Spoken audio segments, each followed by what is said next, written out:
In the long and glorious history of men butchering each other, we river folk make the best meat. How else can you explain why anyone would stay in a land of constant carnage for thousands of years? If it wasn't the first men killing the children of the forest here, it was the Andals killing the first men and then each other. Even when the Riverlands finally united behind the kings of House Justman, the unusual silence of peace attracted the Storm Lords, Westermen, and those bloody Arnborn to try and take our grain, gold, and women. The problem is, and has always been, that the Riverlands have no natural defences. Unlike the North, we don't have the neck to keep invaders waist-deep in muck. Unlike the Vale, we don't have mountains with narrow passes easily defended by stable boys with slings. Unlike Dawn, we don't have a blazing sun and, well, the Dornish. My ancestors may have had a funny taste in sigils, but they knew one thing. If you plan on staying in the Riverlands, you'd better have a strong castle. My ancestor, Axel Tully, bright man that he was, realized that most soldiers can't swim and raised his castle of Riverrun where the Red Fork and the Tumblestone rivers meet.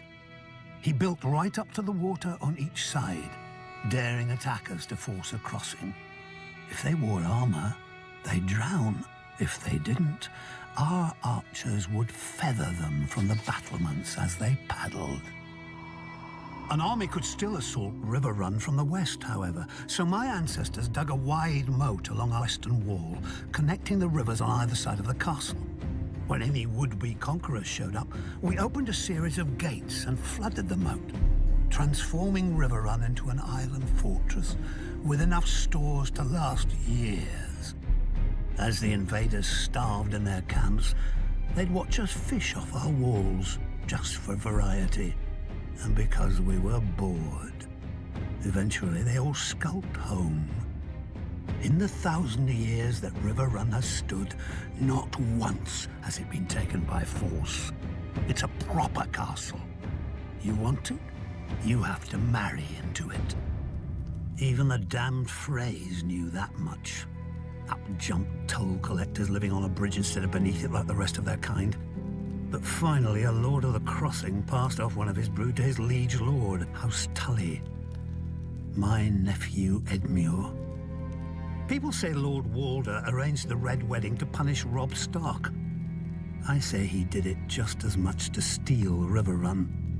They've always envied our castle. Maybe they think 2 rivers can wash off the filth that coats them. They'll never know. The Lannisters could grant Riverrun to the Freys for 1,000 years, but that doesn't mean they can have it. Do you think it was hard to convince Tully's soldiers to turn against the Freys? Do you think we won't enjoy watching them simper as winter bears down on their pitiful camp?